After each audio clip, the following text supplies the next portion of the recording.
中山有兩大商場上蓋屋苑，一個係老城區萬象匯上蓋嘅金英半山花園，一個係新區人氣王富逸城 Top Park 上蓋嘅富逸鱒魚。兩個都係市區盤，生活配套都係中山天花板級別。咁對於香港人嚟講，想喺中山買一個真正方便生活嘅屋苑，到底應該點揀呢？ Hello， 大家好，我係 Derek。上集金英半山花園條片出街之後咧，有朋友留言話 Derek 啊，金英同埋我哋富逸城咧都係商場上蓋，各有各好啦。如果係你會買邊度呢？呢個問題真係問得非常之好，所以今日咧我就嚟到咗富逸城，帶大家實地考察下富逸鱒魚呢個屋苑啦，同我哋上集嘅金英半山花園做個全方位嘅對比啦，睇下邊個最啱你。好，我哋先睇下區位。金英喺石岐同東區嘅交界，行政上係屬於石岐嘅；而鱒魚咧就喺東區同火炬嘅交界，屬於火炬區。石岐、東區、火炬都係我哋中山嘅市中心。我覺得大家唔使去糾結個區名啊，好似我哋萬象匯同富逸城啦，一個係屬於石岐，一個係屬於火炬啊，中間仲夾住個東區。而兩者嘅車程咧都係10分鐘咋，所以重點係要睇我哋周邊嘅配套同交通啊。OK， 我哋提翻交通，兩個屋苑近中山路同過去路，東西向去邊度都好方便。金英去祈光河、西區、沙溪近啲，鱒魚去南朗、馬鞍島、深圳就近啲。南北向金英近興中道、石岐大道，鱒魚喺長公路隔離。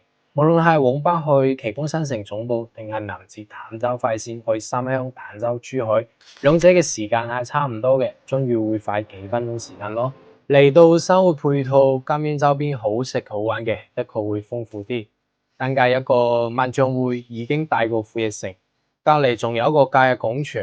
不過富逸城勝在夠新夠 hit， 日常購物、食嘢、睇戲、唱 K、游水、健身，6樓就搞掂。醫療配套方面，金英行10分鐘就到三甲醫院、中山市人民醫院，鱒魚過去就要15分鐘嘅車程。不過都屬於係可接受嘅範圍。嚟到小區入面，真係可以感受到旺中帶靜。但係要講翻，雖然話係商場上蓋，兩個屋苑嘅停車場都唔連通商場。落大雨或者大太陽，都係要行翻我哋小區路面過去。視野上，金英嘅園林更加開揚大氣，鱒魚嘅綠化都好舒服，種嘅係啲名樹大樹。咁建築嘅外牆咧都係黃色系，講真我自己就唔係幾中意啦。金英嘅顏色望落有啲灰灰地，有啲污糟嘅感覺。鱒魚咧又太黃，唔得有啲老氣。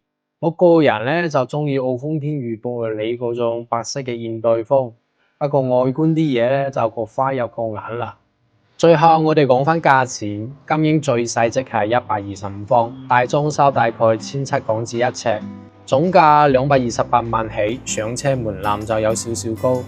而鱒魚咧勝在有細戶型，大裝修大概係1500港紙一尺，99方總價160萬港紙就可以買到。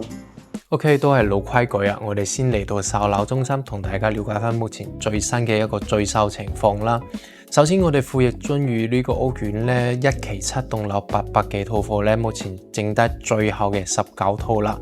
咁分別係我哋首先1棟2棟係賣晒啦，3棟4棟咧剩得8套，分別係3棟嘅8樓、10樓、14樓嘅99方單位，4樓、5樓、6樓嘅124方單位。咁4棟咧係2樓嘅109方3房，3樓、4樓嘅124方嘅4房單位。咁3棟4棟咧都係大精裝修出售嘅。咁呢個單價咧係14000幾啊。咁比起我哋之前呢個屋苑買緊16000嗰啲17000嘅毛坯價錢，真係低咗好多。咁陣間咧都會帶大家去到3棟去睇下我哋呢個99方同埋124方嘅示範單位啦，睇下呢個戶型設計。咁7棟咧係剩低一套3樓嘅133方，呢個係之前樣板間嚟嘅賣嘅價錢咧就貴少少貴好多，去到2萬1方啊。咁18棟咧係有3套嘅，分別係2樓嘅110方同埋115方，29樓嘅125方19棟咧有7套，分別係2樓嘅110方、115方，同埋23棟嘅128方啦。咁同樣我哋8樓咧有3套之前嘅示範單位，分別係115方、124方、128方，都係可以去出售嘅，單價都係2萬蚊。OK， 依家咧我哋就嚟到咗3棟啦。今日帶大家睇個低樓層嘅4樓啦，同埋陣間去睇下中樓層嘅14樓。呢邊嘅話係一個2梯4伙嘅設計，入到呢個403咧係一個124方嘅3房單位。咁入到你可以感受到成個廳係非常之大嘅，佢呢度係冇過度設計啦，所以成個空間嘅利用率係非常之高。呢邊係客廳啦，呢邊係餐廳，然之後可以感受到呢成個採光，雖然話係喺4樓都係非常之正啊。咁我哋出去感受下呢個露台啦，佢嘅露台咧就唔係好長咯，不過非常之闊啊！哇！大家可以感受到呢個空間其實都係非常之唔錯啦。不過呢邊係一個臨街嘅座向啦，咁可以睇到對面嘅景觀其實唔係好靚，同埋有少少嘈咯，喺出面呢啲車來人往，同埋咧會有灰塵啊。其實就有呢種缺點咯，大家睇可唔可以接受得到？不過我哋關埋呢個窗，呢個係交樓標準嚟嘅，係俾咗一個非常高品質嘅呢個窗推拉門。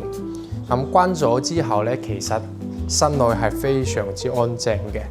咁我哋睇嘅呢套呢，唔單止係示範單位啦，都係賣嘅，而且呢，除咗呢種餐廳呢個叫咩啊？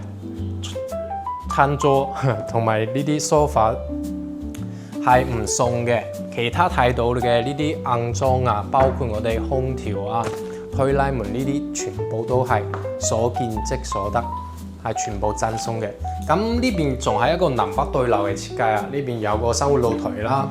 呢個方向呢就係東南方向，不過呢個景觀都係被遮擋咗嘅。呢個廚房都大咁呢個單位我覺得乜都大。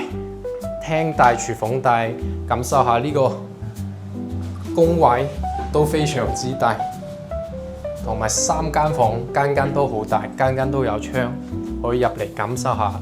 咁呢個房間呢係東南向嘅，其實就好適合我哋長者咯。咁望出去係園林景觀，不過都係有少少遮擋嘅。OK， 好，對面呢呢個係另一個客房，都係非常之大，大家可以感受到嘛，採光都非常之正，而且呢邊咧做埋呢啲書櫃書台都 OK。咁入到嚟咧，主人房係有廁所嘅，呢邊咧空間大家可以感受下，同埋採光係咪好大？咁最特別嘅係呢邊咧，仲有個窗。咁呢個窗係成間屋我認為最靚嘅一個窗，呢個景觀望出去，哇！遠處嘅天空、白雲，正啊 ！OK 啦，呢個就係124方嘅單位咯。目前咧剩得最後嘅3套，4樓、5樓、6樓。咁景觀咧都係差唔多嘅，單價咧14000起，帶埋精裝修，總價就175萬咯。咁依家咧我哋再上去睇下14樓嘅99方單位。Go， 好，我哋嚟到咗14樓啦。頭先睇嘅係呢個單位啦，咁依家呢99方係佢正對面啦，大家嘅坐向係一樣嘅。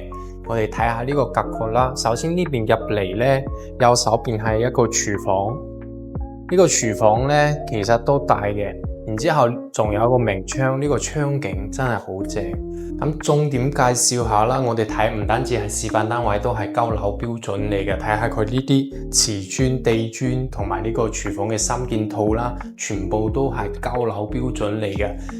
咁我哋出嚟再感受下呢個廳啦。咁我哋頭先睇嘅124方咧係一個橫廳嘅設計，呢個就係豎廳，同樣係呢個南北對流雙露台嘅設計。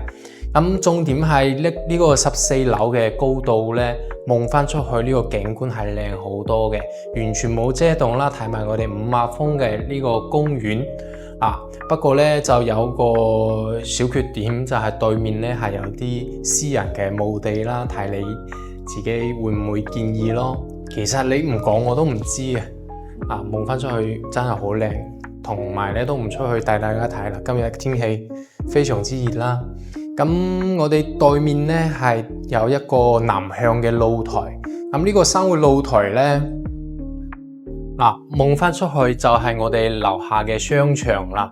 同樣係一個東南向嘅位啦，咁望翻商場係正南，望呢邊咧就係東南啦。咁有啲朋友問話我哋呢個屋苑可唔可以做方窗咧？呢個生活露台係 OK 嘅，不過我哋主露台就唔可以封咯。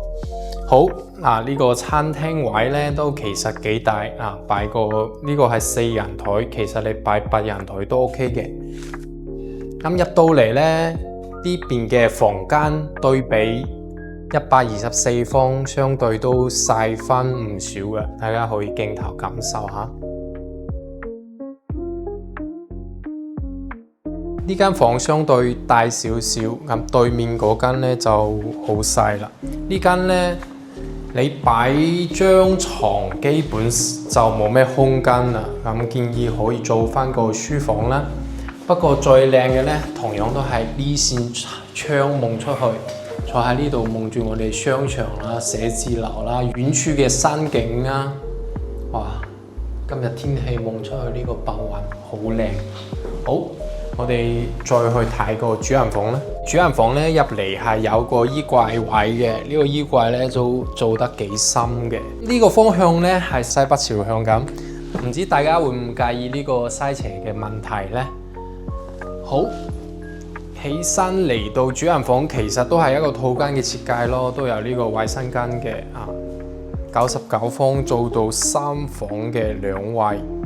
咁目前咧，我哋呢個99方嘅3房咧，其實都係剩低3套啦。咁睇下係幾樓啊？8樓、10樓、14樓都係高樓層咯，就唔會有話好似我哋頭先睇嘅124方有遮擋，呢個景觀會靚好多。咁同埋咧，最緊要係呢個價錢啊，總價138萬起。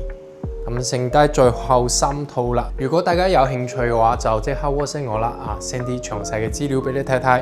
咁同埋咧，我哋好似7棟18棟、19棟都剩低冇幾套嘅貨量啦。有110方、115方、125方、128方、133方，都係1套2套咁，就唔帶大家去睇啦。如果大家有興趣想睇下唔同嘅棟數，或者唔同嘅積數、唔同嘅座向，有興趣嘅話可以 WhatsApp 我咯，再單獨發啲資料俾你睇睇。OK， 翻去開頭嘅問題，金英同富逸城我會買邊度？如果有200萬，我肯定買金英125方精裝單位，生活配套無敵，園林舒服，裝修風格又中我審美。但如果預算有限，138萬買津御99方大裝修，性價比都好高啊！地段靚，生活方便，又有山景，總價負擔又細。最後提醒下大家，99方依家剩低8樓、10樓、14樓，最後3套，有興趣就快啲 WhatsApp 我啦。今日嘅 Derek 睇樓記就到呢度啦。你覺得富逸津御呢個屋苑點？仲有咩想睇嘅大灣區樓盤？隨時留言。我係 Derek，我哋下期再見，拜拜。